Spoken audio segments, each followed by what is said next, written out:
Este espacio está dirigido a personas con diferentes niveles de conocimiento sobre el patinaje artístico y a aquellos que desean descubrirlo. Te invitamos a aprender junto con nosotras de las conversaciones que tendremos con expertos, amigos y personas a quienes admiramos, explorando diversos puntos de vista para ofrecerte una perspectiva más integral sobre el apasionante deporte que tanto amamos.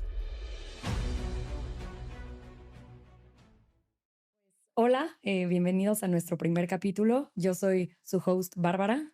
Yo soy Marisol. Y hoy estamos con nuestro invitado Ricardo Olavarrieta. ¿Qué tal? ¿Cómo están? Soy Ricardo Olavarrieta, ya me hicieron el favor de presentarme y me da muchísimo gusto estar en este súper proyectazo con ustedes y les auguro, muchísimo éxito. Muchas gracias. Ricardo es pionero del patinaje artístico en México. Fue el primer mexicano en ir a Juegos Olímpicos de Invierno. Su primera participación en 1988 en Calgary. Su segunda participación en 1992 en Albertville. Es correcto. Y todo esto apenas cuando había pistas de hielo en México. Su participación ha sido clave en el desarrollo de este deporte en nuestro país. Fue especialista técnico en 2018 en los Juegos Olímpicos de Invierno y ha sido comentarista 6 ocasiones. Y pues bueno, su legado continúa y ha sido inspiración para las nuevas generaciones. Muchísimas gracias por estar aquí, Ricardo. No, al contrario, así lo hace sonar extremadamente bonito y largo y sí, es muy Lo es. Bueno, eso fue el resumen de todo su CV. De toda su experiencia. Gracias. Sí, exacto, porque aquí no acabamos. No, ya sé. Y pues justo queremos saber, sabemos que un show fue el que te motivó a entrar Sí. en el patinaje, pero queremos que nos cuentes un poco más de Efectivamente. eso porque no había patinaje en México, ¿no? Entonces, No había nada. A ver, te voy a explicar. Cuando yo tendría más o menos como unos 6, 7 años, me llevaron a ver a la Arena México en aquel momento, era donde se presentaba Holiday on Ice, que estaba en ese momento funcionado con otra compañía que se llamaba Ice Follies. Ellos presentaron en el año que me tocó a mí que mis papás me llevaran a ver este show. Tocó que presentaron al primer niño que tuvo un contrato para participar dentro de un show profesional. Entonces, al yo darme cuenta que un niño tenía un papel principal en un show, y me acuerdo perfectamente porque traía unos pantalones verdes, una camisa blanca con una como flor de lentejuela, porque en esa época no se utilizaban estos cristales que ahora se utilizan. Y el niño se llamaba Bobby Pendleton. Y ustedes, si van y se investigan, se van a dar cuenta que efectivamente fue el primer niño al que se le ofreció un contrato para, para hacer gira con Holiday on Ice Internacional en aquella época. Entonces me tocó verlo en México. Yo dije, yo quiero hacer lo mismo que este niño está haciendo. Pero tuve que esperar mucho tiempo hasta que a finales de 1980, principios de 81, se anunció por televisión, que mi televisión en aquel momento era blanco y negro, créanlo o no. Hubo un anuncio en donde decían próximamente pista Skatorama. Entonces ahí comienza la historia. La primer pista que se abrió en México, digamos, de la nueva era, porque pues, se supone que nuestros papás, y ahorita les digo mi edad para que sepan, mi edad, todavía mis papás y algunos otros papás de varios de nosotros, les tocó alguna época en donde hubo unas cuantas pistas de hielo en México y desaparecieron. Hubo mucho tiempo que no hubo pista de hielo y la primera pista, digamos, de la nueva era aparece entre 1980 y 81, como a mediados de año, y pues ahí es donde comienza la historia. Entonces, pues de ahí es de donde arranca toda esta locura de empezar a patinar. Y obviamente lo primero que yo pedí en Navidad, pues era justamente unos patines de hielo. En aquella época, en cierto almacén de alto prestigio, vendieron patines de hielo y solamente había blancos. Así que mis primeros patines, que eran unos CCM canadienses de plástico totalmente, con la cuchilla integrada a la suela, que era también plástica, pues vino justamente de este almacén en donde pues solamente había patines blancos. Y yo nadie sabíamos nada. Entonces yo caminaba en la casa con mis patines sin guardas porque no sabía que tenía que tener unas guardas. Entonces, pues ahora sí que fue el inicio de esta aventura.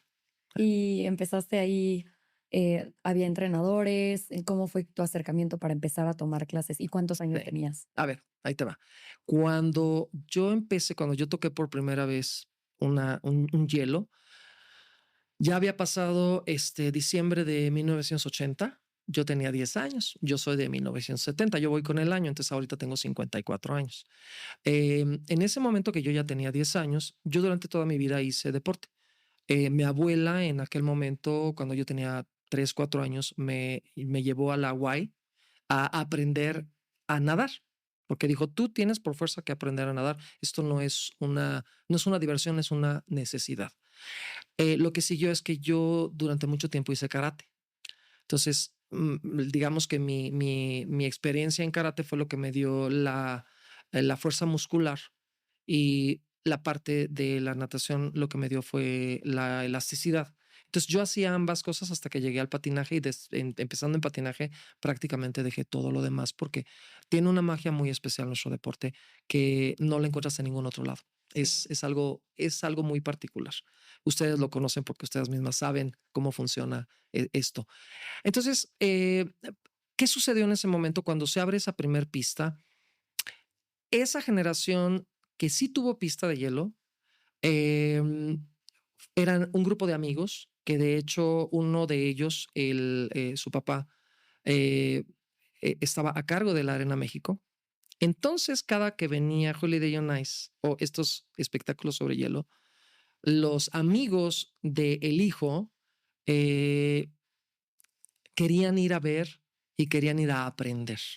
Entonces, de lo que ellos aprendieron durante ese contacto con el patinaje sobre hielo y la época en donde hubo algo de pistas de hielo en México, fue de donde se desarrollaron los primeros entrenadores, que fueron más que nada como entusiastas empíricos que poco a poco fueron, digamos, creciendo con la generación de patinadores que éramos nosotros. Entonces, pues hay una serie de anécdotas muy chistosas, desde que en algún momento viajaron con un grupo de patinadores en aquella época, fíjense, cuando recién am, se estrenó la película de Castillos sobre Hielo, la primera, la meca de patinaje era Colorado Springs, el Bradmore, que ya no existe esa pista, porque es una pista que estaba dentro del Hotel Bradmore en Colorado. Entonces viajaron hasta allá en un verano. Fue el primer verano que viajaron un grupo de entrenadores con patinadores. Y entonces uno de ellos vio a un chico que estaba haciendo un molinete en un pie. Y entonces dijo: "No, está mal tu molinete". Entonces se acercó y le dijo: "Sí, tú ven, ven, ven, ven, sí, tú, tu molinete está mal porque tienes que hacer esto, esto y esto". Y entonces el otro chico como que se sorprendió y dijo: "Ah, oh, sí, muchas gracias", y desapareció. Y este personaje al que se atrevieron a corregir era Scott Hamilton, campeón olímpico 1984. Y después fue una anécdota muy divertida porque, bueno, finalmente llegó ese grupo a entrenar por primera vez y los pusieron a que corrigieran desde cruzados, filos, etcétera, etcétera, porque era un proceso de aprendizaje. Entonces, por ahí fue por donde comenzamos. Entonces, yo comencé, digamos, dentro del patinaje relativamente tarde, Sí. porque yo ya tenía 10 años. Yo soy de abril. Entonces, yo cumplí 11 años el año que yo toqué por primera vez un hielo. Órale. Y después vimos, bueno, sabemos que de ahí tú, o sea, empezaste a entrenar en México, pero después te vas a Estados Unidos, ¿no? Aquí pasa algo muy interesante. Yo todo el tiempo entrené en México. Cuando tuve la posibilidad de salir a Estados Unidos a entrenar, ya no se necesitaba. ¿Por qué ya no se necesitaba? Porque ya mi patinaje ya estaba hecho vamos, en el momento que salgo por primera vez, ya había participado en Juegos Olímpicos, porque para los primeros Juegos, para 88, todo el tiempo entrené en México y fue por una necesidad en 1992, a principios del año, porque cierran la pista Escatorama. Mm. Conmigo adentro. Yo estaba adentro el día Ah, que tal cual. llegaron a hacer el lanzamiento. Estaba entrenando porque me tocaba participar en febrero en los Juegos de Albertville. Mm. Entonces, ellos hacen el cierre en los primeros días de enero y yo estaba entrenando. Mientras yo estaba entrenando, llegaron el grupo de Mm. trabajadores y los abogados que abrieron a la fuerza y empezaron a desmantelar la pista mientras yo estaba entrenando. Entonces, en ese momento yo tenía la Mm. fortuna de que vino una entrenadora canadiense que era esposa de una persona que mandaron a trabajar a México en una compañía de papel, Scott Paper Company. Entonces, cuando él viene a México a dirigir esta empresa, ella se topa con otra persona que trabajó conmigo, que fue quien me ayudó para Juegos Olímpicos la primera vez para Calgary, que él iba a patinar cada fin de semana, era presidente de Citibank. Entonces, a él lo mandan a Chicago. Entonces conoce a esta persona, le dice, tú vas a México, oye, a mí me están mandando para acá y estoy dejando a un chico que trabajaba conmigo, que patinaba conmigo los fines de semana, si puedes y no tienes nada que hacer, ve y ayúdale. Entonces cuando viene esta persona canadiense, empieza a trabajar conmigo. Entonces cuando me cierran la pista de Skatorama, dice, no, no podemos permitir que esto suceda, que tú te quedes sin entrenamiento. Entrené un lapso de tiempo muy pequeñito en una pista muy chiquita que a lo mejor la conocieron, que era Galería Reforma. Mm. Bueno, a lo mejor no les tocó porque no es de su rodada, no es de su edad, no es de su tiempo. Era probablemente la pista más pequeña que existía en el país. Entonces, tuve que entrenar ahí durante un par de semanas. Entonces, Diane, en ese momento, que era mi entrenadora, dijo, no, nos vamos a mi casa. Entonces, ella tenía una casa en Lake Placid. Entonces nos fuimos a entrenar. Primero llegamos a porque ella tenía dos casas, una casa en Delaware. Entonces fui primero a entrenar en la casa de Delaware, en la Universidad de Delaware, que de ahí está Lipinski. Justamente me toca entrenar con este Órale. grupo. Y después me dicen, nos vamos a Lake Placid porque fíjate cómo es la cosa. Al enterarse de que yo me quedé sin pista y que Diane les comenta en la pista de Lake Placid que me quedo sin hielo, me dicen que venga, le ofrecemos que entrene en la pista grande para que pueda tener las mejores condiciones que se puedan para que pueda patinar en juegos. Entonces, estuve como una semana entrenando en Delaware y luego estuve una semana en Lake Placid con mi misma entrenadora y después de ahí ya volamos para Albertville. Entonces, sí, yo siento que la verdad, la vida y la gente alrededor mío me han abierto mucho las puertas y me han ayudado mucho. Entonces, yo por ahí puedo decirte que estoy muy agradecido con mi deporte y con la gente que se ha puesto en mi camino, porque todos me han tendido la mano. No te puedo decir que haya alguien que no, en algún momento me haya, bloqueado o me hayan tratado de sacar del camino. Entonces, yo creo que eso es importante. Sí, Uy, justo ahí viene mi siguiente pregunta. Como dices, empezaste tarde sí, para el patinaje, ¿no? sí, Porque ahorita empezamos bien chiquitas y aparte sin las herramientas con las que contamos ahorita. sí. Quiero saber qué herramientas sientes que te hicieron falta Mm. en ese momento. O sea, ¿cuáles dices? Esto me hubiera ayudado muchísimo para mi carrera en Sí. ese momento. Conocimiento. Ok. Yo creo que el factor más importante que nos falta a todos, y no solamente en nuestro deporte, siento yo que lo que nos hace falta es conocimiento. Ahora vivimos en una época en donde estamos conectados con tabletas, con teléfonos, con computadoras, etcétera. Y ahora, antes era como, no sé, los secretos muy bien guardados de cómo generar un triple, cómo aprender un triple axel, porque en ese momento eso era lo que se hacía. En mi época, porque volvemos al punto en donde era una época diferente, porque no había nada. Entonces, a ver, si yo les digo que la campeona olímpica Catarina Witt en 1988 en los Juegos Olímpicos en donde yo participé, ganó con un triple saw, dos triples toes, un triple loop. Estamos hablando de cuatro triples en 88. Vean lo que ahora se espera que el atleta, esto es un deporte. Entonces el atleta debe de evolucionar conforme la capacidad de la generación. Entonces, en aquel momento eso era lo que se esperaba. Entonces, yo en aquel momento me hubiera gustado tener información, porque la información lo que te hace es que te abre puertas. Muchos dicen que mejor hielo, probablemente económicamente más apoyo. No te sirve si tus decisiones están basadas en desconocer. Necesitas conocer y necesitas tener muchísima más información. Y eso yo creo que es algo que sigue vigente. Si no tenemos la suficiente información y tú tomas decisiones que tú crees que son correctas, probablemente a la vuelta de la vida te vas a dar cuenta que no era lo que debías haber decidido en ese momento. Entonces, yo sí siento que la parte primordial en todos los deportes y en todo lo que sea, en cualquier aspecto de la vida, si nos hace falta información, estamos en desventaja. Ok.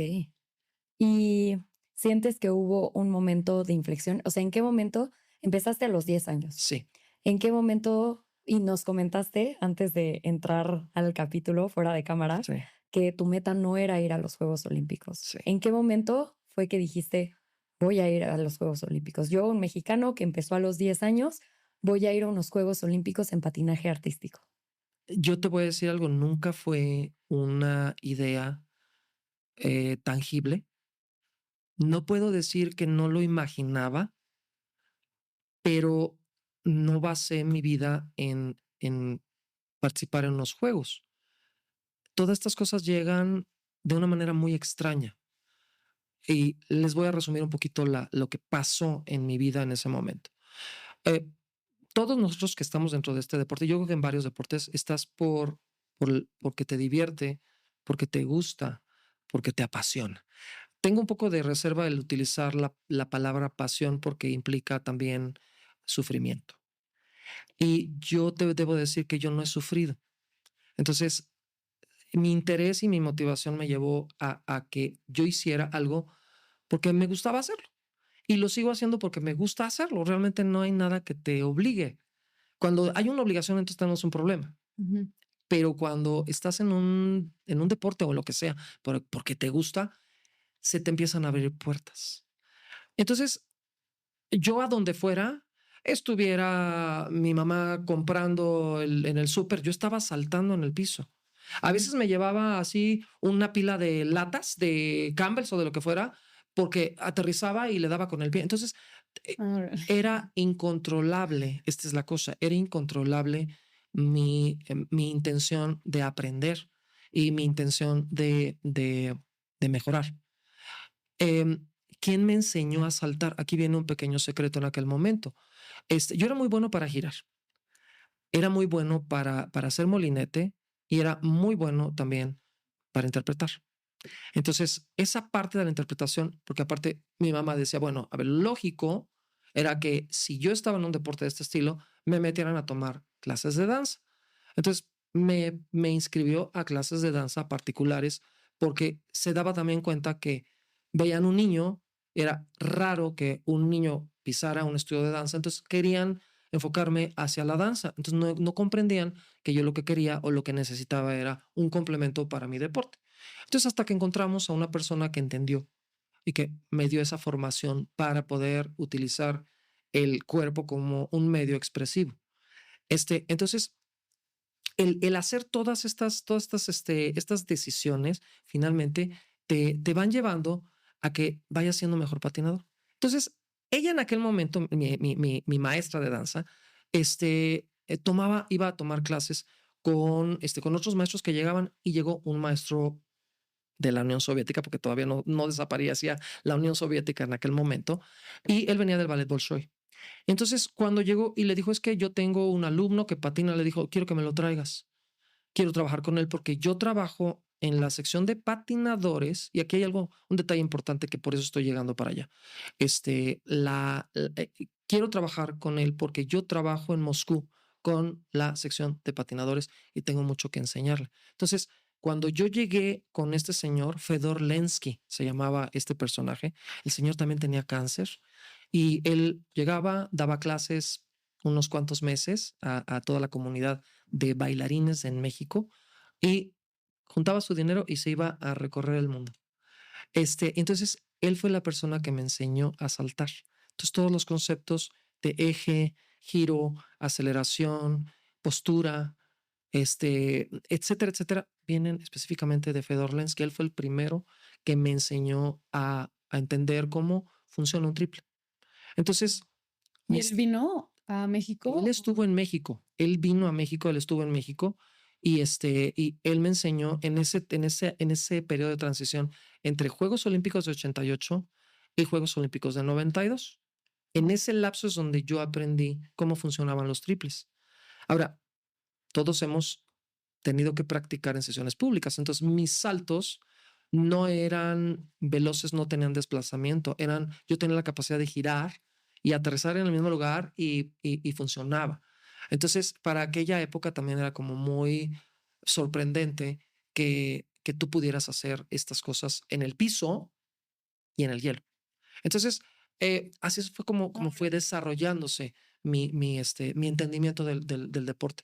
Entonces te digo, yo cuando ya me tocó salir fuera a entrenar, ya era un momento en donde no era necesario, era porque la misma necesidad me llevó, porque los Juegos Olímpicos llegaron como algo fortuito. Me tocó desde la creación de la federación, no había nada, fue crear una federación, fue el que, ok, ¿cómo se crea una federación? Desde ahí. Entonces, aprender cuántas asociaciones. No, pues que 5. Ok, pues la de Nuevo León, la de Guadalajara, la de Jalisco, hay pista aquí en Ciudad de México, entonces Ciudad de México, necesitamos otras 2 más, Politécnico, UNAM, fueron las 5 asociaciones fundadoras de la federación. Se crea la federación. Ok, bueno, ¿y ahora qué hacemos? Pues no sé, pues ahora se tiene que aplicar a ISO. Pues te digo, falta conocimiento. Se Sí. aplica a ISO. Bueno, el proceso no es de que te digan, ay, sí, ya mañana participas. No, tienen que venir jueces, y este proceso continúa en la actualidad, tienen que venir jueces a atestiguar que tengas patinadores, que tus patinadores tengan el nivel como para participar. Tiene que haber pista permanente, por lo menos cierta cantidad de tiempo en el año. Tiene que haber, o sea, tiene que haber una serie de detalles para que ISU diga, ok, te vamos a poner como miembro afín durante una cantidad de tiempo, y si ven que tienes la capacidad, entonces te dicen, vas a eventos.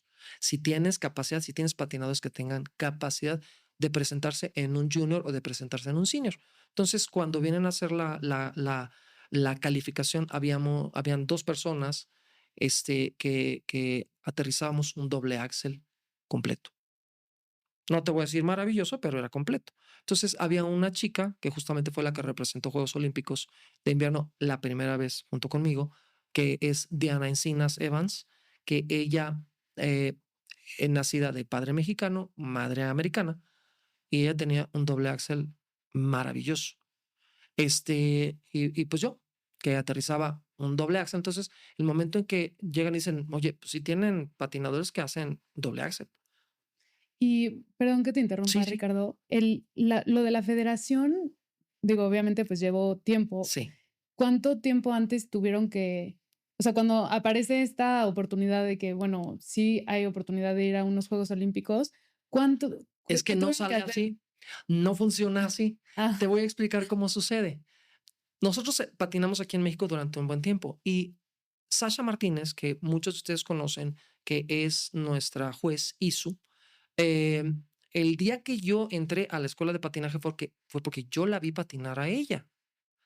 Yo me quedé, o sea, yo empecé, ¿se acuerdan que les dije que yo tenía mis patines mis patines blancos CCM? Entonces, yo iba a patinar los fines de semana que mis papás me llevaban.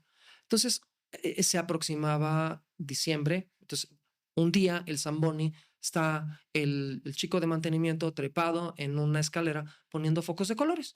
Entonces, yo estoy patinando en la sesión un domingo y le digo, oye, ¿qué estás haciendo? O sea, veo que estás poniendo luces de colores. ¿Por qué? Ah, es que hoy hay entrenamiento del Festival de Navidad.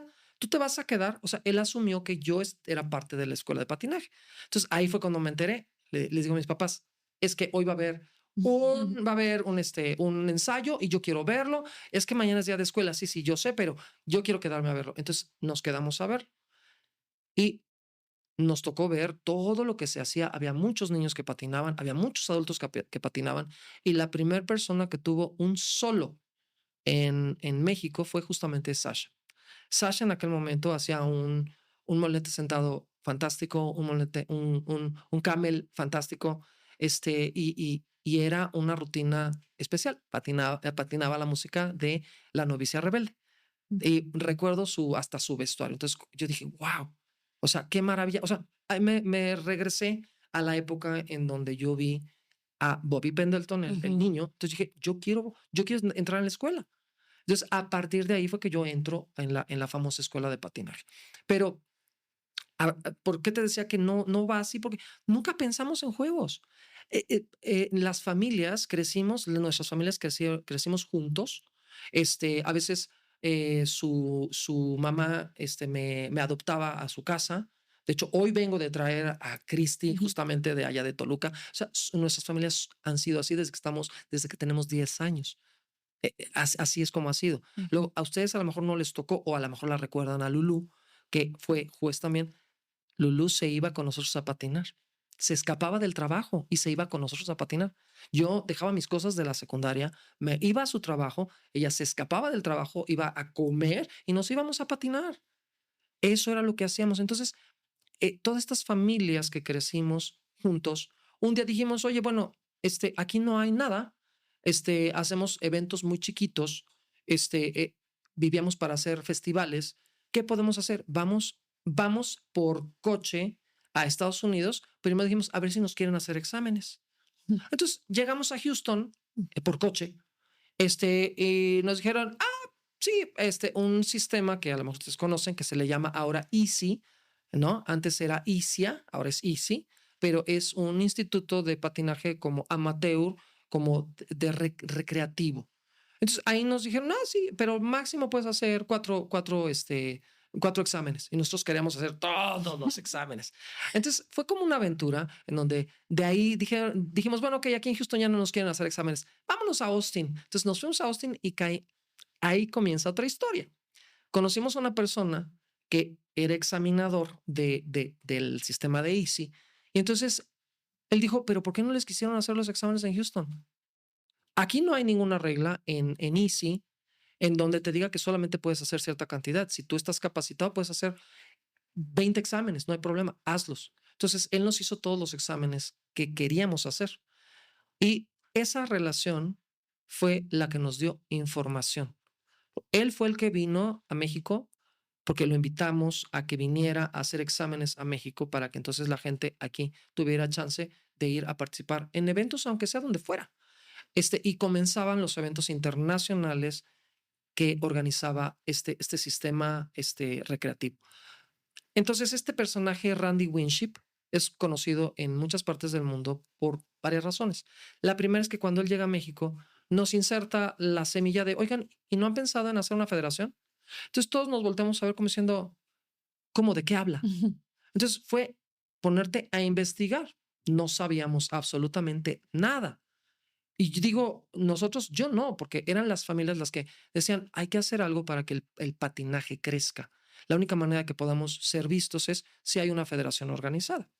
Entonces, Randy Winship nos mete esa semilla de federación. Ok, federación. Ahora, ¿qué sigue? No, pues hay que aplicar a que ISU te reconozca para poder empezar a hacer algo. Entonces, esto te está hablando 86. En 85 se crea la federación. 86 aplicamos a ISU. 87 nos aceptan. 87 nos aceptan. ¿Me estás entendiendo? Sí, el siguiente año ya 87 nos aceptan. Se hacen 2 eventos nacionales porque teníamos que mostrar que había un campeonato nacional.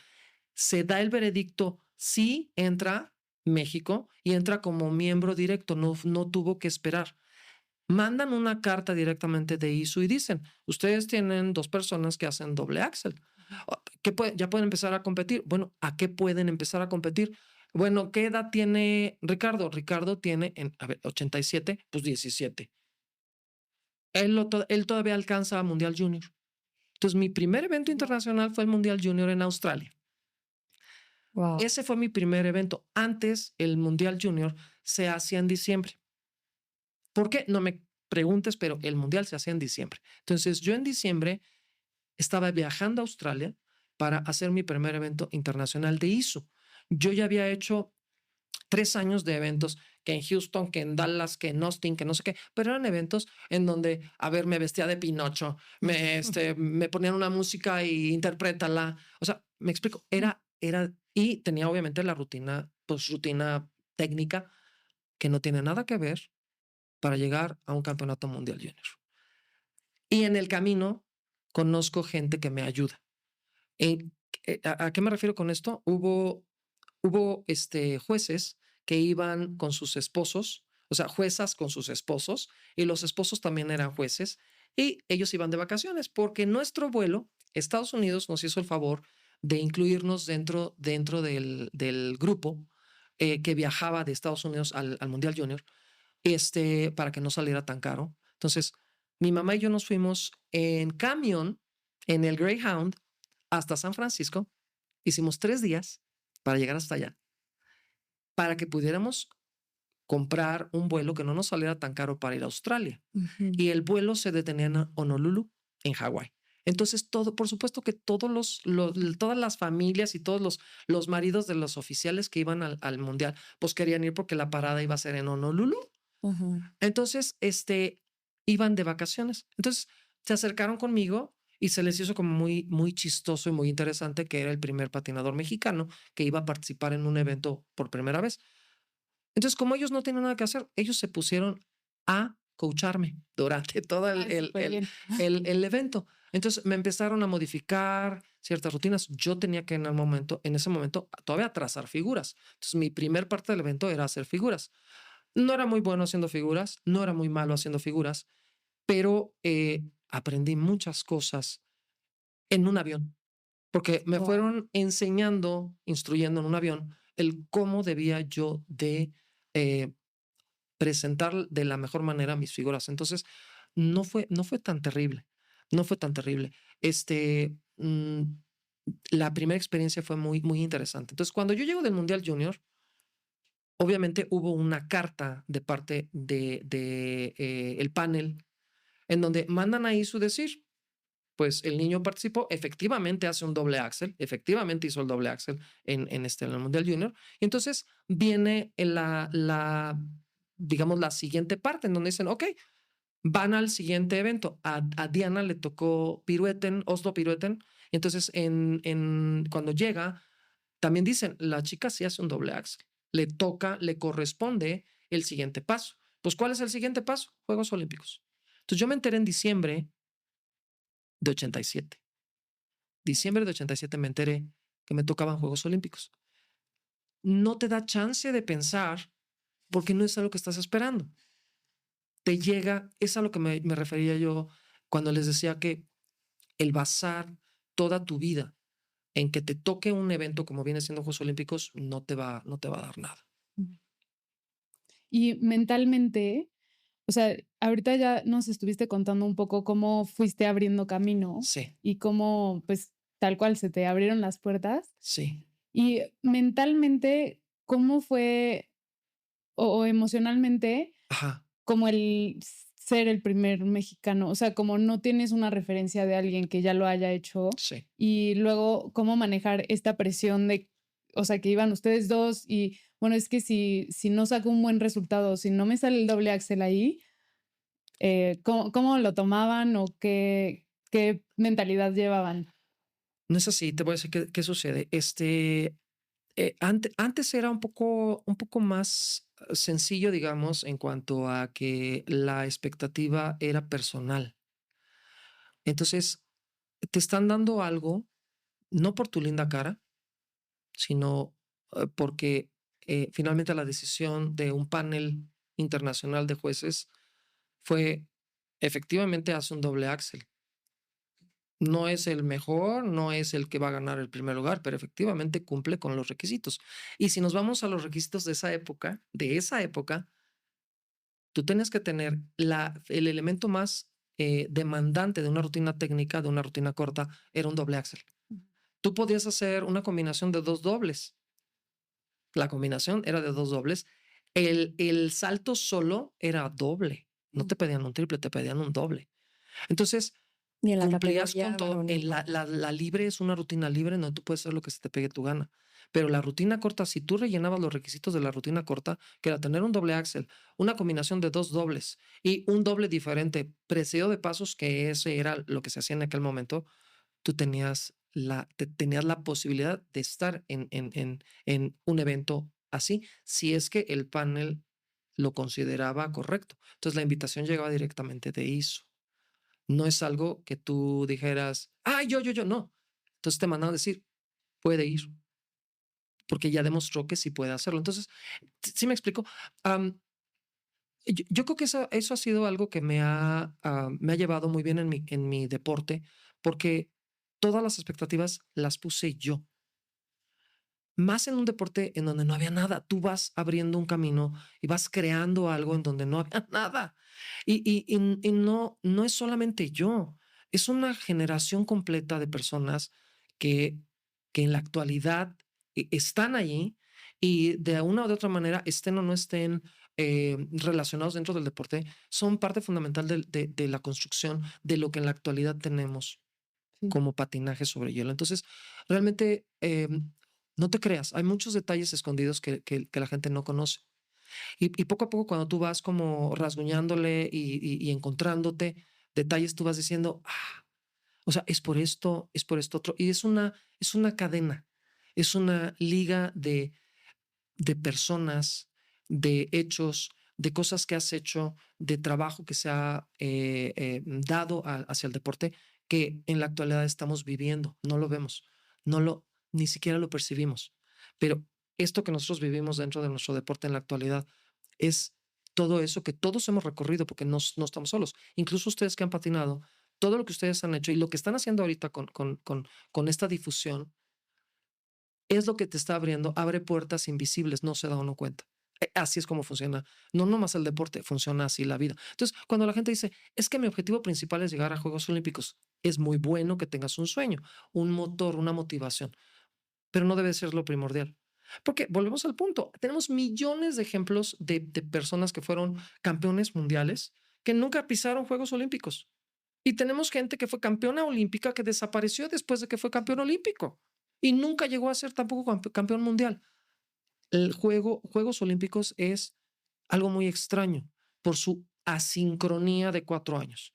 Entonces, ese periodo olímpico, que es lo que se le denomina Olimpiada, es esa espera de 4 años, esa es la Olimpiada que se celebra con los Juegos Olímpicos. Entonces, es imposible que tú sincronices toda tu vida y bases toda tu felicidad por el hecho de que vas a estar en esto, en esta celebración. La celebración puede uno hacerla en cualquier momento detrás de una pantalla y creo que eso es lo que la gente no alcanza a entender. Cuando la vida te ha dado la posibilidad de estar parado en un escenario olímpico y ser parte de unos Juegos Olímpicos como atleta o como lo que sea, te tienes que convertir en mensajero. Tiene que haber una transformación personal que te haga que transmitas los valores olímpicos. El valor olímpico es una filosofía de vida. No tiene que ver el que estés parado. Cuando tú estás viendo los Juegos Olímpicos, tú estás parado con el atleta. Estás, en ese momento estás siendo parte de una ceremonia muy especial que contiene fuego, que contiene agua, que contiene un montón de elementos esotéricos, místicos y demás, que te hablan de algo más allá que el simple hecho de que hagas un deporte. Entonces yo creo que esa parte se nos pasa desapercibida. Sí. Uy, se me puso la piel chinita, me encanta. Y para todo esto, ¿cuál fue el momento más retador? O sea, ¿cuál sientes? Este me costó trabajo, aquí dudé. Sí. ¿Cuál fue? ¿Recuerdas alguno? Mira, recuerdo varios. A mí me hubiera encantado que yo tuviera el sistema actual en la época en que yo patinaba, porque siento yo que cuando tú tienes la posibilidad de que te evalúen acorde a tu capacidad real de lo que tú estás ejecutando y no es simplemente el ponderar de una manera como muy mística y así como el juez tenía que pesar, ¿no? En su alma si funcionaba mejor técnicamente tal persona y artísticamente tal otra persona y combinaba en un número mágico un resultado. Yo no creo en eso. Yo creo, y aquí yo les iba a platicar una anécdota muy chistosa. En el 85, no, perdón, en el 95, en el Mundial, después de que terminó el evento, me salí, fue en Birmingham, en Inglaterra. Entonces, cuando salí, dije, ok, me voy a poner a aprender. ¿Cómo voy a aprender con todos estos chicos? Voy a hacer una lista de todos los elementos conforme los van ejecutando. Entonces, veía que comenzaban el salto más difícil, una combinación de saltos, otro salto solo difícil y luego un molinete. Y se volvió a repetir el módulo. Entonces empecé a ver por qué todo esto es un patrón. Entonces ustedes dense cuenta cómo se estructuran las rutinas. Entonces, solamente hay personas que estructuran de una manera diferente, pero 3 elementos de salto, un elemento de giro, una secuencia, sea la coreo o sea la secuencia de pasos. Generalmente secuencia de pasos porque está todavía fresco. Luego es una especie de semidescanso y luego te vas a otro módulo en donde son salto, salto, otro giro.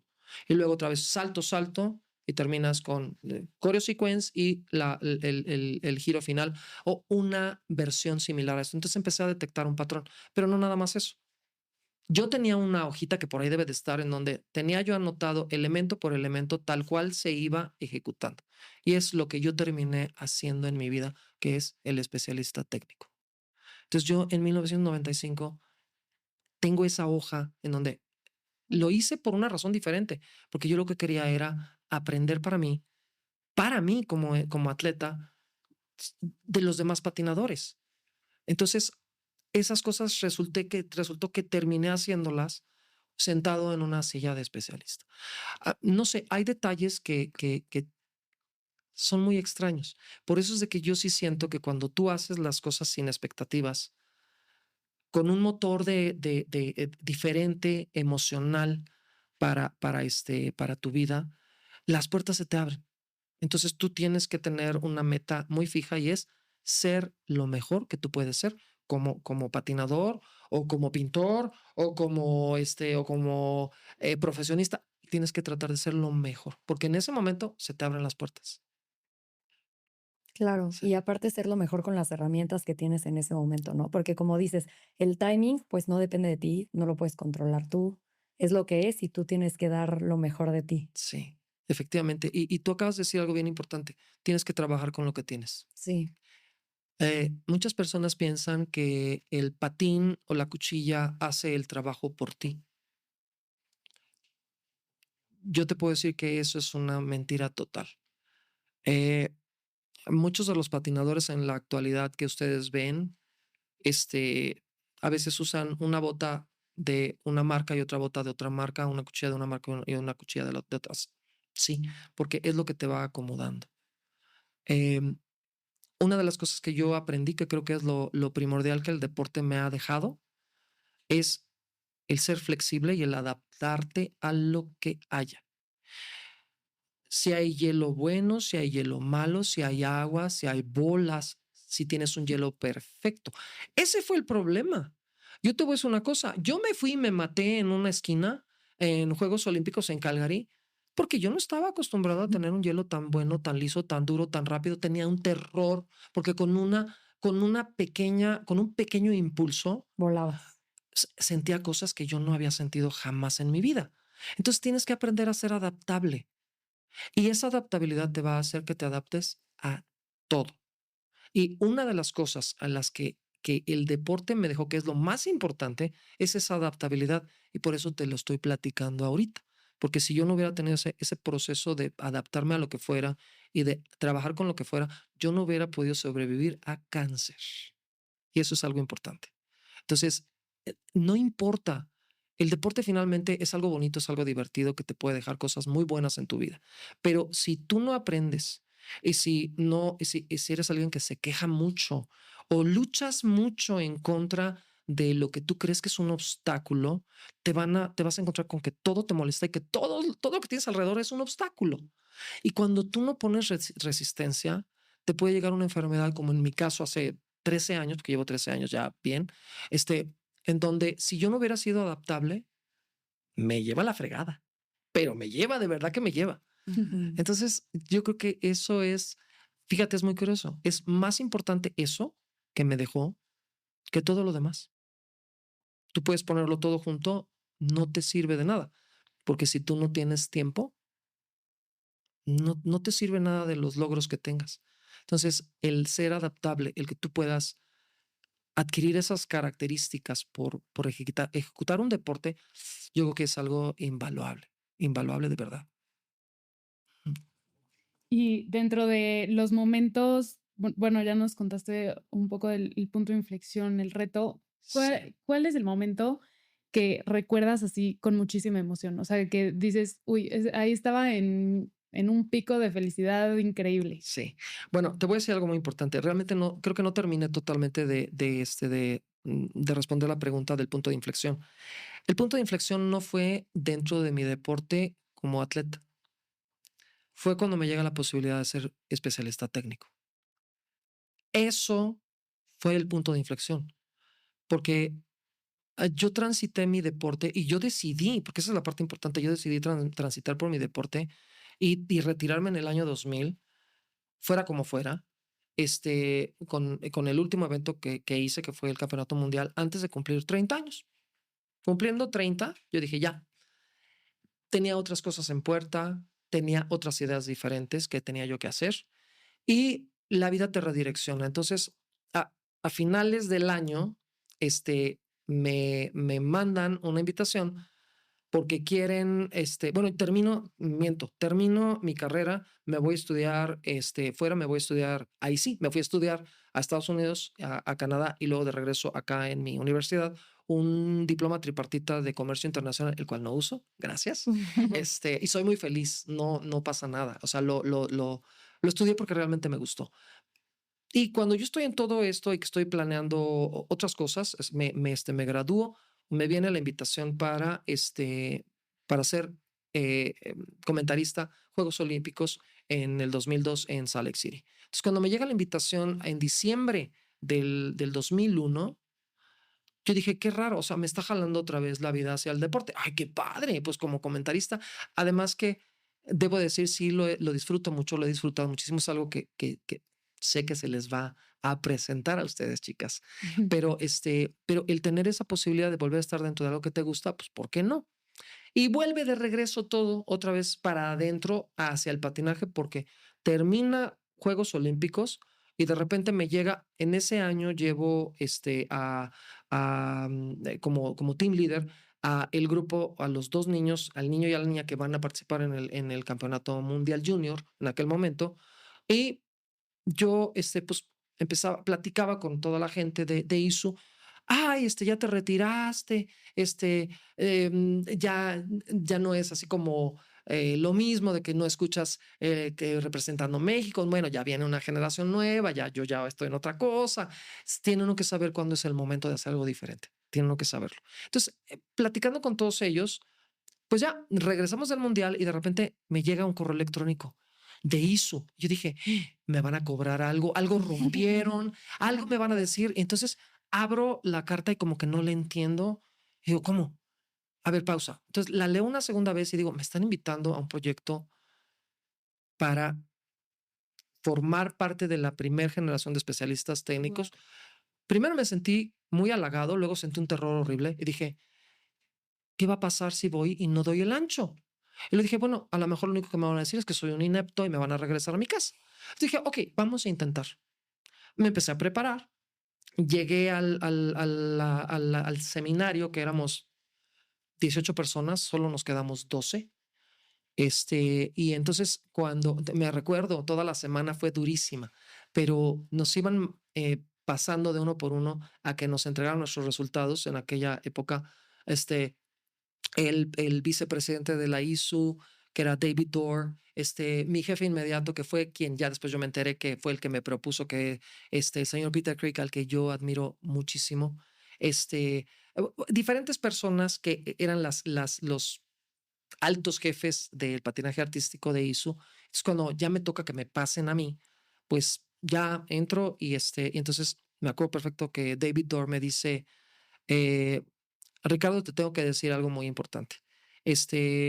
Peter, que fue quien te propuso, a un principio le dijimos, bueno, ¿cómo por qué propondrías al mexicano si estamos viniendo de un escándalo en el 2002, en donde lo que queremos es que la reputación del patinaje suba y estamos teniendo puros campeones olímpicos, pura gente reconocida, y tú dices, oye, inviten al mexicano. Como México, ¿por qué? Entonces dijo, ustedes invítenlo. Si no da el ancho, lo regresamos. ¿Cuál es el problema? Y afortunadamente yo fui el más alto en puntaje de la generación. ¿Qué significó? Pues para mí significó prácticamente todo, porque hubo una reputación de un país totalmente neutral que no teníamos absolutamente y no tenemos ningún tipo de temor a nada, a tener que quedar bien con nadie y darle el valor justo a las cosas que se realizan en el hielo, el traducir, porque somos traductores, solo traducimos lo que sucede en el hielo, sea quien sea el campeón olímpico o sea una persona que viene de un país que apenas se está formando, si tiene la capacidad, porque eso es lo que yo viví. Entonces, esa es mi forma de visualizar el patinaje y es mi filosofía de vida dentro del deporte. Entonces, por ahí es por donde tú vas a entender el cómo funciona el deporte y cómo funciona mi forma muy personal de ver el deporte. Entonces, yo sí siento que tiene que ser encaminado de esa manera para que empiece a crecer más este deporte, no solo aquí, en toda América Latina. Eh, Y dentro de lo que ha crecido el deporte en México, bueno, a ti te tocó pues toda la historia del sí, patinaje hasta ahorita. sí. Y por ejemplo, yo ayer me metí a ver tus rutinas y hay, bueno, de los últimos años ha habido muchísimos cambios, como dices, ya los elementos que se piden en las rutinas, Sí. cómo se maneja todo, cómo se califica, pero también hay otros detalles como por ejemplo que antes se aventaban flores Ah, sí. en lugar de peluches o Sí. cómo has visto como todo este proceso en el patinaje y en el patinaje en México que ahora pues te toca ver también que ya tenemos cada vez más patinadores en los niveles últimos aquí en México, Sí. que los eventos, las competencias de aquí de México se hacen pues cada vez con mayor nivel, con más organización. ¿Cómo, cómo te sientes? ¿Cómo lo has visto, Sí. este desarrollo? Fíjate que el primer nacional que se hizo, fíjate hasta dónde me voy a ir. El primer nacional que se hizo hubo 43 patinadores, 43. El siguiente hubo 70 y tantos. Ahorita estamos hablando de que en promedio andan alrededor de 500, 550 patinadores. Entonces eso te puede dar una idea de cuánto hemos crecido en los últimos 30 y pico de años. Eh, Creo yo que el que antes, y que todavía se estila, el que se le ofrezcan flores, es una tradición que viene muy antigua, pero mucho más antigua, además de lo que era el otorgarle una corona de olivos a los vencedores olímpicos, el que se haya ofrecido siempre un ramo de flores, incluso en el ballet. Y debemos de recordar que los orígenes del patinaje vienen directamente de la danza del ballet.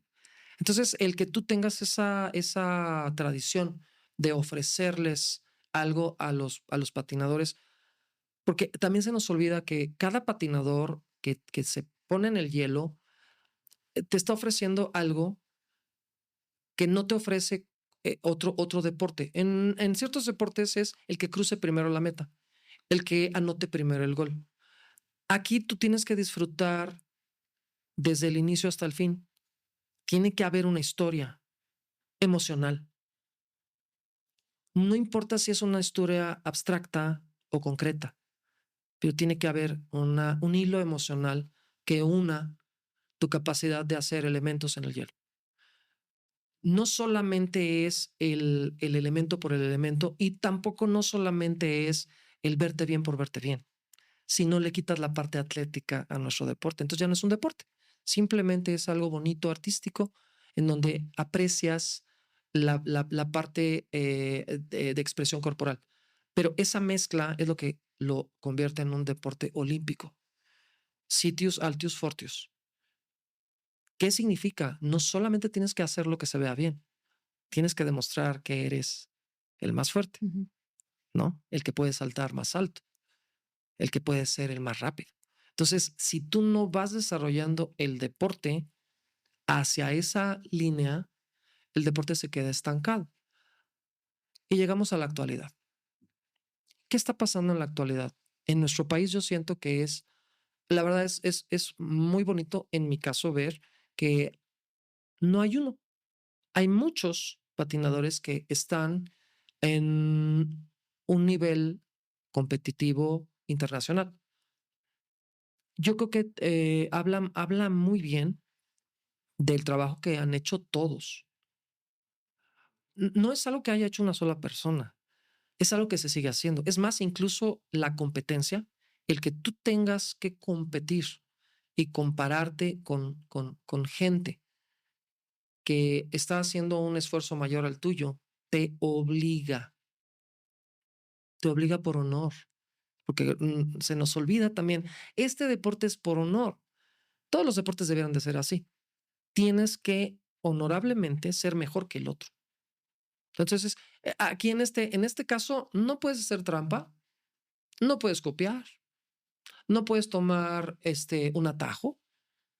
Te va a costar el mismo trabajo hacer un doble axel que el otro pelado que sí está haciendo un doble axel. Ujú. El mismo, probablemente más, porque probablemente a la otra persona se le dio más fácil, pero sabemos, todos los que hemos hecho un doble axel o un triple, sabemos lo que te cuesta hacerlo, sea en la época que sea en 1988 o 1900 o 1200 no sé qué, o 1300 no sé qué. Todas las personas que hemos estado ahí sabemos lo que te cuesta de trabajo. Entonces, yo sí veo que antes eran tan poquititas las personas que patinaban y ahora está la cantidad de gente que patina y que tiene cierto nivel, te habla de trabajo, te habla de un trabajo personal. Y aquí hay algo bien importante. Nosotros seguimos teniendo atletas que han hecho un trabajo personal. Están ahí porque han hecho un trabajo personal. Puede ser que a lo mejor tengas un patrocinador detrás. El patrocinador no va a hacer el trabajo por ti. Puede ser que te den patines, te den cuchillas, te den un vestuario. No te va a hacer que hagas un doble axel. No Ujú. te va a hacer que hagas un triple. No te va a hacer que hagas un quad. El quad lo tienes que hacer tú. Incluso si no tuvieras y aquí viene la parte importante, aunque tú no tuvieras ninguna persona que te estuviera apoyando económicamente, porque sabemos también que en nuestro país eh, todo va por prioridades y probablemente haya prioridades más importantes, no lo sé, que apoyar un deporte como el nuestro. Lo sabemos. Me encantaría decir, uy, es que debieran de apoyarnos. Hay prioridades, pero la prioridad de nosotros, si nosotros queremos estar dentro de este deporte, es hacer lo mejor que podamos físicamente con nuestras capacidades. Y si lo que queremos es, órale, agarrar al toro por los cuernos y hacer un quad, tenemos que encaminarnos a que nuestro cuerpo nos pueda dar un quad. Ujú. Y esa es mi crítica personal hacia nuestro deporte. Nosotros como atletas debemos de tener la información y de saber que si queremos en algún momento hacer un quad, tenemos que preparar nuestro cuerpo físicamente para que en el hielo nos dé un quad. Ujú. Es solamente la gente que no quiere ver, no se da cuenta que hasta te lo ponen en Instagram, en Facebook, en YouTube, en todos lados. Los métodos que antes eran secretos, en mi época era secreto. No, no le digas cómo hacer el doble axel. No, no le digas cómo hacer Ujú. el triple, no sé qué, porque ya todo el mundo lo va a hacer. Ahorita no, ahorita te lo restriegan en la cara y te dicen, mira todo lo que tienes que hacer. ¿Lo quieres hacer mejor? Ven con nosotros. Esa era la táctica. ¿Quieres hacerlo como nosotros? Ven a trabajar con nosotros. Antes no, era el secreto. Tú tenías que viajar a Canadá, porque en Canadá tenían el secreto de cómo fabricar un triple axel. No, no, te tienes que ir a Moscú para que ahí, o a San Petersburgo, porque ahí las personas que te van a enseñar el secreto de cómo hacer un triple axel. Entonces tenías que viajar a ciertos lugares y ver si de casualidad te, no, eras uno de los agraciados que decían, ok, te voy a enseñar cómo funciona, ven. Y tampoco no era una garantía que te iba a salir. Entonces, pues, el crecimiento de nuestro país es increíble. Estamos en un muy buen momento, pero no se ha hecho todo. Hay muchas cosas que se tienen que hacer, muchísimas. Pero una de las cosas es lo que ustedes están haciendo, que es educar. Yo creo que entre más información y más educación, es más fácil para la gente tomar las decisiones correctas. Ujú. Sí, Sí, ya dependerá de cada quien cómo las acomoda y cómo las utiliza. sí. Oye, y volviendo a ti, queremos saber Ay, caray. cómo describirías tu estilo de patinaje, qué era lo que más te gustaba patinar, alguna música que hayas dicho, esta es mi favorita. Sí. Cuéntanos un poco. Fíjate, a ver, ahí te va. Eh, bueno, yo siempre he sido muy delgado y mi formación de danza fue de ballet clásico.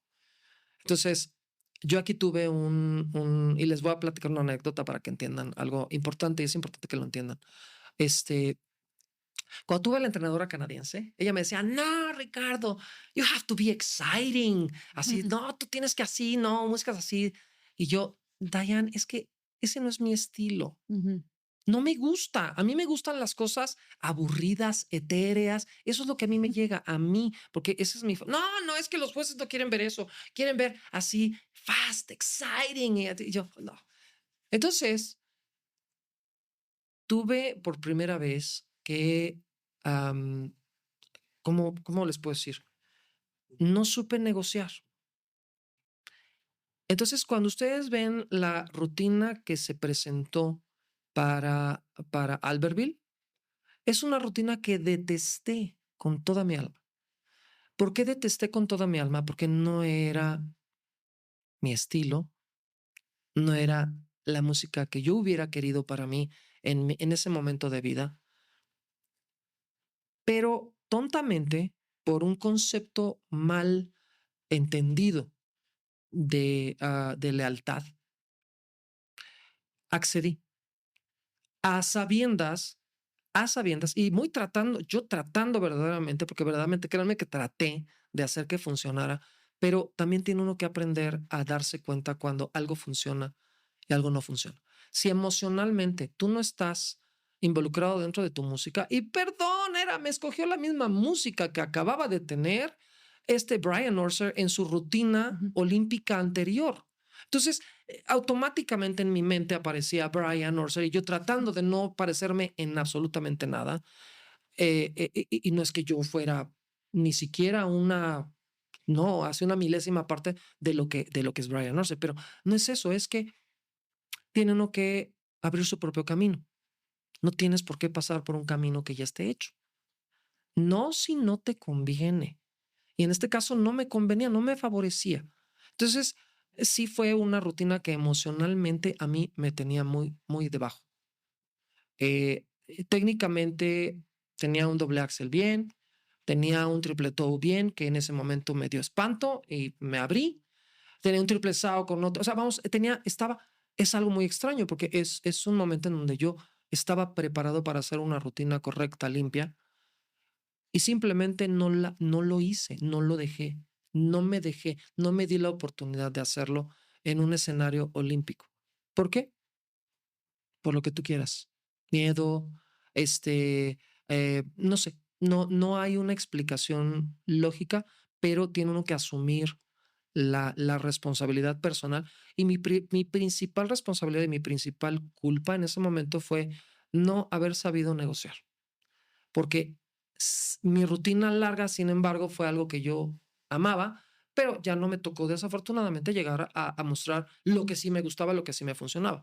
Y yo creo que ese fue el problema, que dije, bueno, ok, la corta tú y la larga yo. Debí de haber dicho, no, Dayan, no va a funcionar porque no va a funcionar. Y si mi primer rutina es algo que no va a mostrar mis cualidades, ese es el chiste. Tiene que mostrar tus cualidades. Entonces, ¿cuál es mi corte? Mi corte es totalmente clásico. No soy una persona exciting, no soy una persona fast, no soy así. O sea, a mí me gusta crear atmósferas. Me gusta, me gusta mucho hablar con mis manos. O sea, me gusta mucho el expresar estas cosas y así es mi forma. En el hielo soy igual. Entonces, el que me pongan algo, muy showy, muy así tipo, este, americano, muy de Hollywood, muy de... No es mi estilo, no soy yo. Yo prefiero cosas más abstractas. Sí, Es como cuando es una pintura, ¿no? Un pintor, hay gente que le gusta mucho, no sé, Frida Kahlo, o le gusta mucho, por ejemplo, no sé, Rembrandt, aunque parezca una pintura, una fotografía. Y a lo mejor a mí me gustan cosas muy extrañas. A mí, Hieronymus Bosch, el Bosco, es algo que me encanta porque me hace pensar. Entonces tú ves las imágenes, ves todos estos minúsculos, figuritas que te hacen toda una composición increíble del Jardín de las Delicias, por ejemplo, y es uno de mis pintores favoritos porque te hacen pensar y te crean una atmósfera. Eso me gusta. Entonces yo le decía a Diane, es que esto es lo que me gusta. No, es que esto es aburrido. ¿Sí me explico? Entonces, esa parte de y que negociar, no es que sea aburrido. O sea, al final, yo entiendo que hay gente que sí lo toma como que es aburrido. Y sí. está bien. Bueno, es que yo también, entonces yo también soy aburrida. Me gustan esas cosas. Me explico. Tiene que haber parte de tu personalidad tiene que entrar Ujú. dentro de crear algo en una rutina. Entonces, si tu personalidad no se va a poder mostrar en una rutina, algo no está funcionando.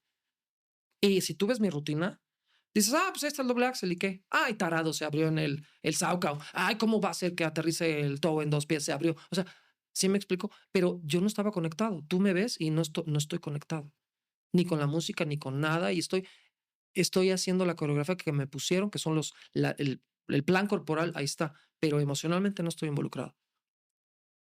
No podía, no me daba. Me sentía ridículo, es la verdad. Mm. Esa música no me daba. Entonces, cuando eh, ella regresa a Estados Unidos y me veo solo, empieza a ser mi mejor momento porque entonces yo ya estoy a cargo de mí mismo. Entonces, los últimos años de patinaje emocionalmente fue lo que más me dio dentro de mi carrera deportiva porque yo escogí mi música, yo escogí todo lo que se tenía que hacer. Y algo muy interesante, si ustedes van a la rutina, que fue una música rusa, folclórica rusa, mi debut en 88, con mi traje de las mangas amarillas y de negro, esa rutina es una música tradicional rusa que yo escogí, que yo monté, que yo coreografié. Entonces, esa rutina estoy más conectado con esa rutina porque yo tenía algo que ver con ello. En el otro caso fue totalmente diferente. Y es lo que distingue, ¿no? El patinaje de otros Sí, deportes, que está la parte artística y que está la parte de contar una historia, de mostrar, sí, de interpretar, sí, y es lo mágico. sí. Emocionalmente te tienes que conectar. Entonces, si tú Sí. no tienes, si te niegan esa posibilidad de que tú tengas algo con lo que te puedas conectar, que es la música, es tu vehículo, es la manera en cómo tú vas a poder llegar a la gente que te está viendo. Entonces, esa parte visual no va a existir. No la vas a poder electrificar de manera que haga, zzz, ¿no? O sea, Ujú. ahí está. O sea, estás haciendo los movimientos, pero no falta esa parte emocional, eléctrica. No te da, no funciona. Y alguien que nos esté escuchando que no sabe de patinaje puede que no sepa lo importante que es, pero es tan importante que por eso tenemos los dos puntajes, Sí, el artístico y el técnico, efectivamente. porque es muy importante. Y te voy a decir algo, es muy sencillo que hasta vayas a la parte técnica, que es mi fuerte. La parte técnica, como especialista técnico, el que un elemento, y esto si ustedes ven las descripciones en las tablas de los jueces, cuando un elemento empata, y así te dice la descripción, it matches, empata, la música, la nota musical, tiene una calificación diferente, a que no vaya acorde a lo que está diciendo la música. Entonces, si la música te está diciendo una cosa y tú visualmente estás percibiendo algo diferente, tú solito te estás poniendo la soga al cuello. Entonces, ese juego de crear, de hacer una composición, por eso tienes un componente que se llama composición. Entonces, el crear esa rutina entre el entrenador y el patinador de manera que muestres tus cualidades y además de todo conectes de una manera correcta, emocional, se va a reflejar en puntaje. Y no nada más se va a reflejar en puntaje, se va a reflejar en que técnicamente tú vas a poder eh, dar la mejor impresión ante un panel técnico. ¿Te das cuenta? O sea, no nada más es lo que está pasando en la zona del panel técnico, es también lo que está pasando en la zona de los jueces, en la parte de los componentes. Incluso el cómo percibe el GOE del elemento. El GOE está o sea, ligado directamente a que el elemento esté ejecutado en cierta nota musical. Y se acaban de actualizar las reglas, ¿no? Ahora es GOI negativo, si no Es obligatorio. va con la música. Porque entonces no estás teniendo, te está valiendo un pepino, Sí. lo que viene siendo el meollo del asunto del patinaje artístico. Sí. Oye, Ricardo, y yo quiero saber, A ¿nos ver, cuentas cómo después de los Juegos Olímpicos Ajá. tomas el control de tu patinaje? ¿Cómo fue la decisión de dejar de patinar? ¿Dejaste de dejar patinar por completo Sí, o de vez en cuando sí ibas a patinar? ¿Lo extrañas? ¿Cómo fue? es muy importante esto que me preguntas porque yo creo que muchas personas no sabemos en algún momento decidir en qué momento te debes de retirar. Es como cuando tú estás, es como cuando tú estás a lo mejor jugando en una maquinita y te está yendo muy bien. O a lo mejor no te está yendo tan bien. Entonces, si te está yendo muy bien, tú tienes que tener un plan. Y en el plan, tú debes decir, ok, ¿cómo quiero retirarme? ¿En qué momento me debo de retirar? También es en el momento en que tú sabes que a lo mejor tus capacidades ya no son lo mismo. Y el retirarse no significa abandonar el deporte. Está mal, está como mal estructurado eso. El significa a lo mejor ya no voy a exigirle tanto a mi cuerpo. Entonces, ya no le voy a exigir entrenamientos larguísimos, una preparación a lo mejor en gimnasio interminable. O sea, hay muchos detalles. Y otra cosa, hablábamos hace rato del tiempo. Lo único que tenemos como seres humanos es el tiempo. Y hay veces que tú tienes que decidir, ok, ya entregué mucho tiempo a algo, es momento de que yo entregue tiempo a otra faceta diferente de mi vida, porque no toda la vida voy a patinar. Mm.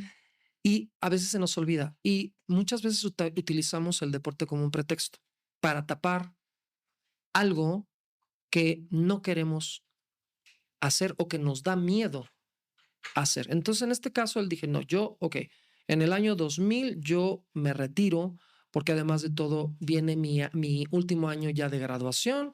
Este, Estudié asuntos internacionales. Igual es otra carrera que no utilizo, pero me divierte mucho. Entonces, mi pretexto o mi idea es, ok, me voy a graduar, voy a hacer algo más de mi vida, no solamente dentro del patinaje. Quiero conocer más gente, quiero tener amigos cercanos con los cuales yo pueda salir, quiero conocer a lo mejor una chava con la cual pueda yo salir, ya ni siquiera digas casarte, aunque sea salir y disfrutar. A veces es muy difícil que dentro del mismo medio tú te encuentres a alguien que empate con tu manera de ver la vida. Casi siempre tú tienes que salir fuera de tu zona para que te topes con alguien con quien dices, ah, mira, o sea, hay alguien más, pero tienes que darte el tiempo.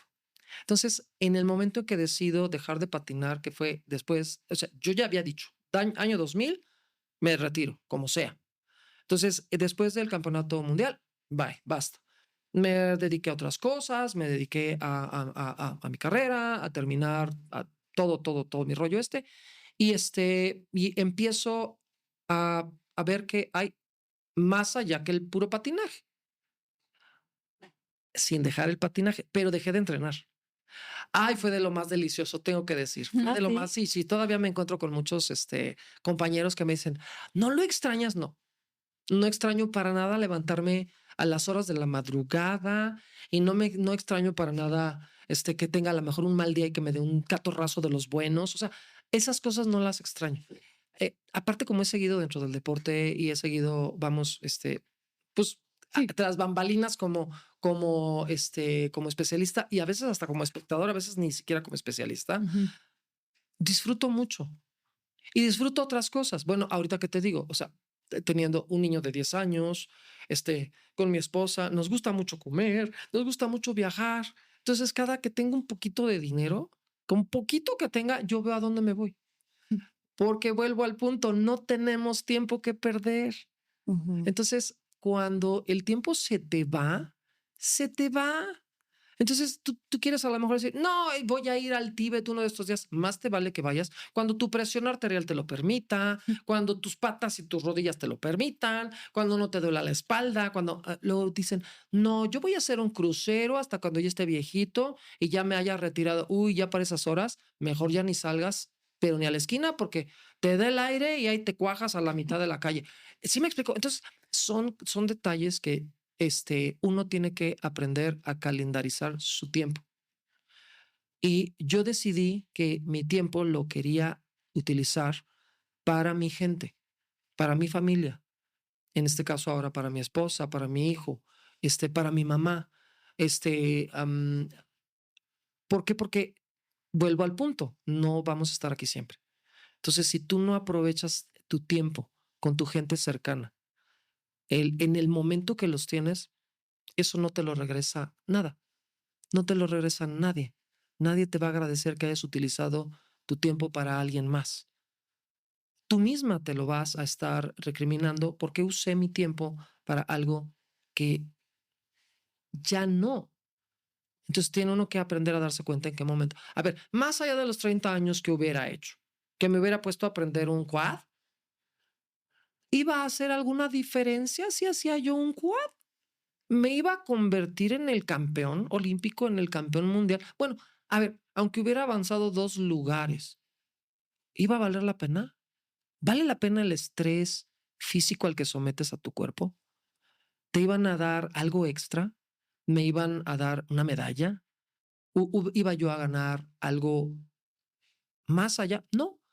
Y algo muy importante, también tienes que aprender a saber cuál es tu papel en la vida. Ustedes ahorita ya se están dando cuenta cuál es su papel en la vida. Porque su papel ahorita en la vida es abrir un espacio en donde esas capacidades ocultas y ese amor hacia el deporte abra puertas. En mi caso, yo me di cuenta, y me voy a regresar a una pregunta del principio. ¿Qué sentí cuando yo me vi que iba a Juegos Olímpicos por primera vez? Yo tomaba un metro, un pecero primero desde Lomas Verdes hasta el metro en Cuatro Caminos y luego toda la línea de metro hasta que llegaba a General Anaya, una parada antes que se terminara en Tasqueña, me bajaba en General Anaya y llegaba a la casa de mi abuela. Entonces, yo venía en ese trayecto pensando, porque venía de entrenar de escatorama de la pista Lomas Verdes, y venía pensando, ¿por qué tantos millones de mexicanos y, y me toca a mí? Eso era lo que yo pensaba. O sea, ¿qué sucede en el cosmos que se alinea que, que te toque a ti? ¿Por qué? O sea, ¿por qué te toca a ti? ¿Qué es lo que tengo que aprender de esto? O sea, sabiendo que no era ni el mejor patinador, ni el que iba a quedar en primer lugar, o sea, ¿por qué? O sea, ¿por qué la vida te regala? Es un regalo. ¿Para qué? Entonces, las respuestas se te van dando después, pero eso era lo que yo sentía. Cuando me tocaron los segundos Juegos Olímpicos, yo ya venía con una conciencia. ¿Por qué? Porque ya se había disuelto la Unión Soviética. Empezaban las rondas eliminatorias. Empezaban unos procesos diferentes porque ya había más países que participaban. Entonces, era una serie de cosas diferentes y ahora, ok, me vuelve a tocar. ¿Por qué me toca otra vez a mí? ¿Por qué me tocan 2 ciclos a mí? ¿Qué tengo yo que regresar al deporte? Esa es la cosa, ¿no? Es darte cuenta que todo lo que viene primero hacia ti tiene que regresar en algún momento hacia afuera. Entonces, el trabajar, el darles a los patinadores, el compartir información, el, el hablar todo esto, es yo creo que lo que tiene que suceder con alguien que le ha tocado este tipo de regalos. ¿Por qué? Porque tienes que inspirar a la gente a que sepan que vale la pena. Vale la pena, claro que vale la pena. Y ahorita, ¿cuáles son tus metas a Guau, corto y largo plazo? guau. Ujú. A ver, ahí te va. Dentro del deporte, por supuesto que tuve lesiones. No fueron tan graves, puesto que todavía estoy en una pieza y no estoy ni con muletas, ni con silla de ruedas, ni con nada de nada. O sea, soy todavía, o sea, mi cuerpo funcionó muy bien porque fui una persona que tenía mucha flexibilidad y preparé mi cuerpo fuera para que en hielo diera lo que podía, lo poquito que podía dar, diera. Este, yo sigo dentro del deporte porque me gusta el deporte, pero me gustan muchas cosas. Entonces, una de mis pasiones, aunque no sea que la sufra, pero una de mis intereses muy, muy grandes es los idiomas. Toda mi vida estuve ligado al idioma porque, bueno, mi abuela nació en Estados Unidos, entonces en casa hablé inglés con mi abuela todo el tiempo. Cuando me toca estudiar otra cosa, pues decido que francés, porque inglés ya me tiene hasta el gorro. Entonces, cuando me voy a Juegos Olímpicos, los primeros, y regreso, para no perder tiempo en el en medio, ¿qué hago? Pues me voy a meter a estudiar un idioma. Entonces, en la UNAM, yo estaba en la UNAM, fue niño de CCH Sur. Entonces, ahí es donde yo estudiaba mis idiomas y luego en CEU, pues el día que me fui a inscribir, lo único que había es o me metía a portugués o me metía a árabe. Entonces dije, pues árabe.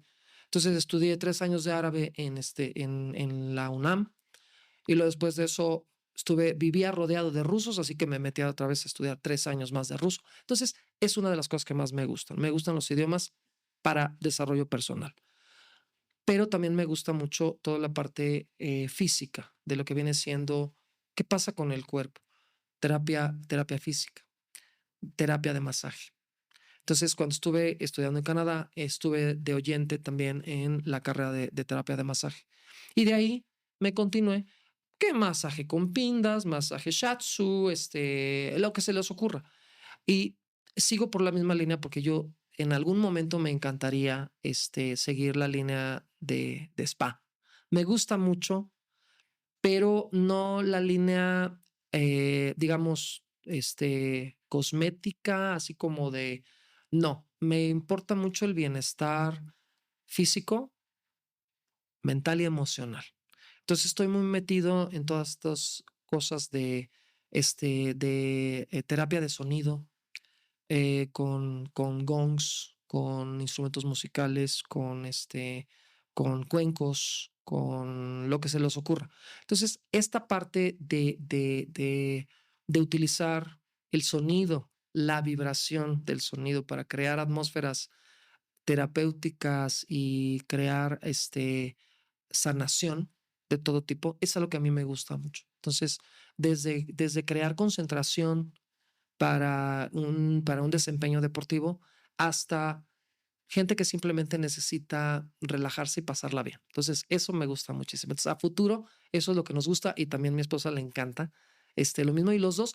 Así fue como mi primer cita con ella fue, tengo un curso de masaje shiatsu en silla. ¿Quieres venir conmigo? No, pues que sí. Entonces, así fue como empezamos a salir. Esa fue nuestra primer cita, digamos, romántica. Y Sí. hoy, ¿quién te inspira o sea, en la vida, en el patinaje, o sea, quién es tu referencia como de ella en tu vida? Híjole, te voy a decir, admiro a muchas personas. Admiro mucho a mi esposa, mucho. Te voy a decir por qué, porque ella también está enferma. Ella tiene otra enfermedad que se llama miastenia gravis. Entonces, el ver cómo es ella, su empuje, su motivación diaria, el que hay veces que se siente mal, está débil, sin fuerza, y ¿cómo te puedo decir? Su buen humor, su capacidad de sobreponerse, de adaptarse, es increíble.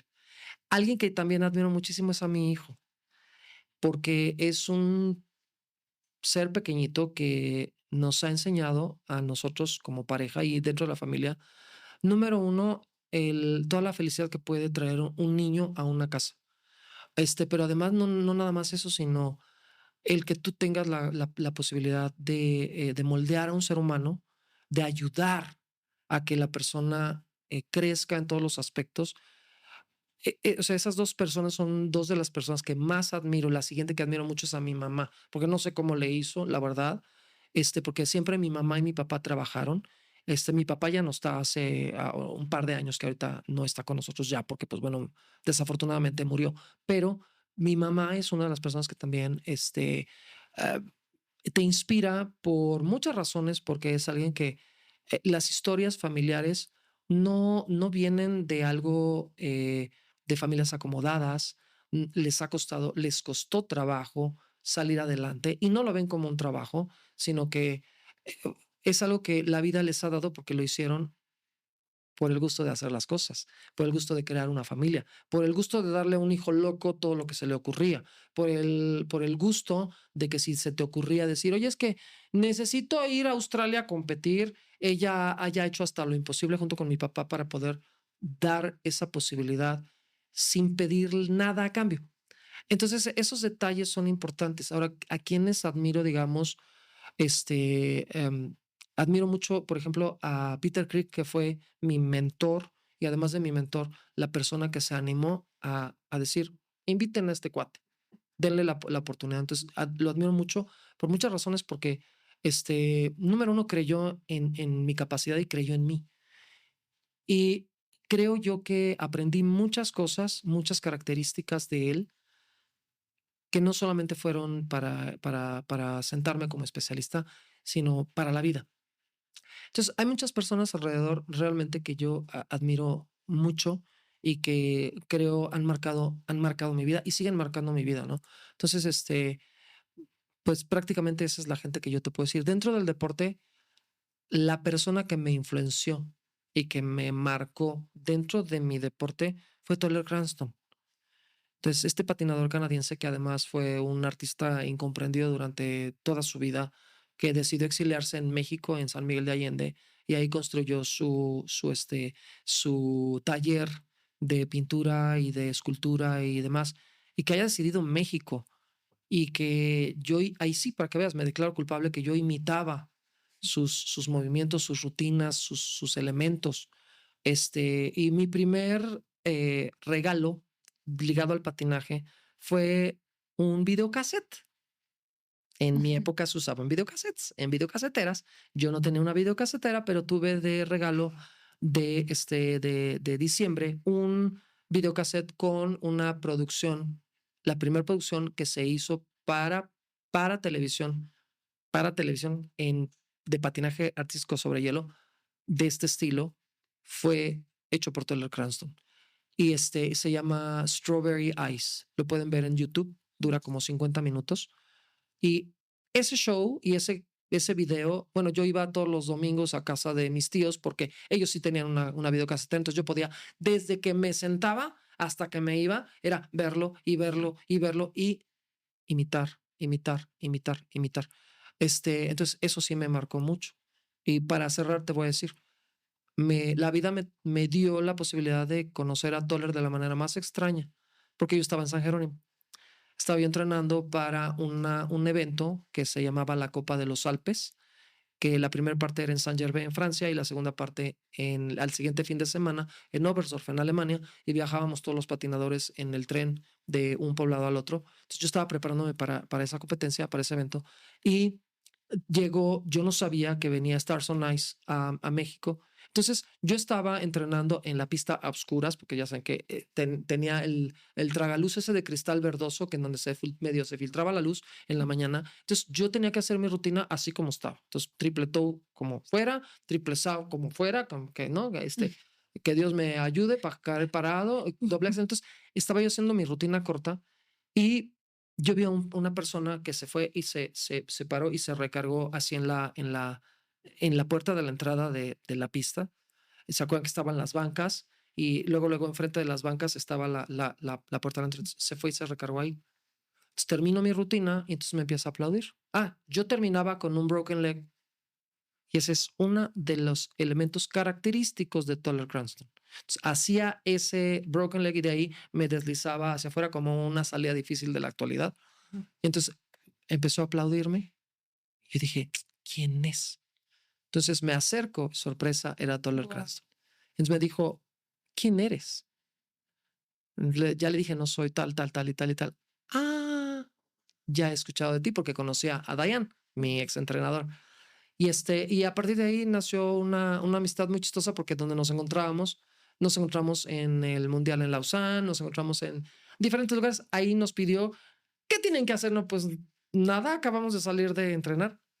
Vénganme a ayudar a poner los cuadros, porque él tenía una exposición justamente en Lausanne de todos sus cuadros de patinaje en conmemoración de que ahí fueron el campeonato mundial en donde él protestó aventando sus patines al lago en Suiza porque no estuvo de acuerdo que no le dieran el lugar que él creía que merecía. Entonces, hay muchas cosas muy chistosas que ya platicaremos más adelante, pero esa es la persona que más influenció mi patinaje.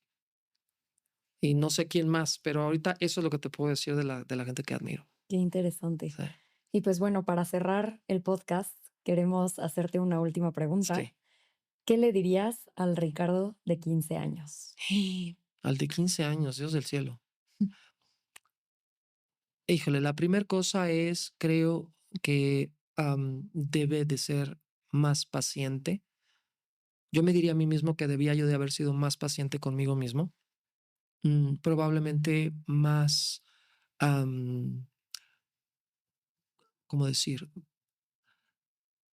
No culparme tanto por el hecho de no ser perfecto y de tratar a lo mejor de no llevar a cuestas tantos pesos que no me pertenecían. Creo que eso es lo que yo me diría. Ay, Algo que haya- Ricardo, te agradecemos tanto Uy, no. que vinieras aquí a platicarnos Sí, todo, que revivieras también tus tiempos de sí. patinador. Uy, no, bueno, ya después les platicaré más anécdotas. Hay un montón de cosas Sí, yo creo que no va a ser bien la última vez que macabras. te tengamos aquí. Muchas gracias. También queremos saber Nada, mil tu gracias. carrera como técnico, que Uy, platiquemos bueno, también todas tus opiniones, lo que mucho has chisme. vivido. Hay Mucho chisme. mucho chisme y Mm. hay muchas cosas interesantes y pues yo creo que la gente le va a divertir mucho y aparte el vivir junto conmigo todos esos detalles que son desconocidos. Entonces, vuelvo al punto de que este deporte es maravilloso, es mágico y vale la pena. Entonces, toda la gente que quiera aprender a patinar tiene que hacerlo. La edad no importa. Y la parte más importante, Juegos Olímpicos no debe de ser la meta principal. Todos tienen algo importante e interesante que aportar a este deporte y nunca es tarde para aprenderlo. Pero vuelvo a repetir, los Juegos Olímpicos son un regalo cósmico que puede que te llegue o no puede que no te llegue. Pero el regalo más importante se nos pasa desapercibido. Es este deporte. Ese es el regalo más importante que nosotros descubrimos que tenemos ahí enfrente. Simplemente es agarrar y tomarlo. Me encanta. Ujú. Y te agradecemos también como todo tu amor al patinaje y Gracias. todo lo que has también traído a México, o sea, desde tus seminarios, tus cursos, Ay, muchas como toda gracias. tu disposición siempre pues, por ejemplo, en este caso de estar aquí Ay, no, a mí me y encanta. La verdad es que entre más chisme, nos, más divertido. nos encantó la Gracias. plática de hoy. Sí, para Muchas hacer gracias. más accesible la información, que como vimos No, es un pilar muy importante. lo que necesiten es lo más importante. La información es poder. Ustedes tienen que recordar eso. La información es poder. No tienes información, no hay manera que puedas avanzar en la vida. Y en un deporte tan altamente técnico como es este, necesitas más información y más y más y más. Se manejan también muchas cosas muy, ¿cómo decir? Que a veces no son reales. Y es importante que la gente lo viva por sí mismo y lo aprenda por leerlo con sus propios ojos y lo más importante, lo perciba por su propia experiencia dentro del hielo y fuera del hielo. O sea, ambas son importantes. Claro. ¿No? Y para cerrar, pues, ¿cómo te pueden encontrar en tus redes Ah, sociales claro que para sí. que te sigan? Claro que sí. Soy Ricardo-Olavarrieta-Oli en Instagram. En X es Rick Olavarrieta. Y pues ya, solamente muchos me preguntan que si tengo Facebook. No tengo Facebook. Tengo una cuenta dada de alta porque mi hijo tiene un mugrero que necesita por fuerza, pero no la cuenta no está activa. La cuenta, se van a topar con ella y no hay ninguna publicación, no hay nada. Hay alguien más por ahí que tiene mi mismo nombre, no soy yo, nada más Ok. para que ustedes sepan. Entonces, las únicas 2 cuentas que son mías reales, pero la única que yo publico más continuamente es en Instagram. La de X es solamente cuando me ha tocado, de comentarista, que me piden que tenga una red de este estilo abierta para hacer otro tipo de comentarios, pero mi red, así como más, personal, es la de Instagram. Entonces, quien quiera seguirme, pues ahí los espero y publico un poquito de todo, ¿no? Desde mi vida familiar hasta mi vida y mis proyectos que involucran mucho el desarrollar el deporte y que el deporte sea accesible igual como ustedes están tratando de hacer. Entonces, yo les agradezco a ustedes porque necesitamos gente que haga lo que ustedes están haciendo.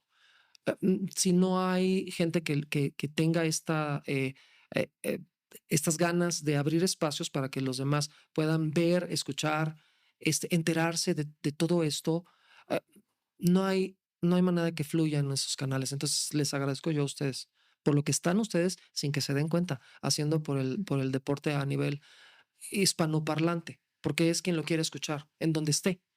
Así es. Ojalá sea en muchos lugares del país y del Sí. mundo. Muchas Muchas gracias. Al contrario.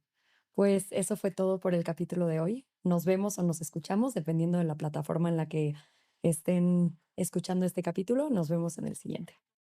Esto fue el patinaje artístico con cambio de filo. Te invitamos a seguirnos en nuestras redes sociales @cambio de filo para más contenido.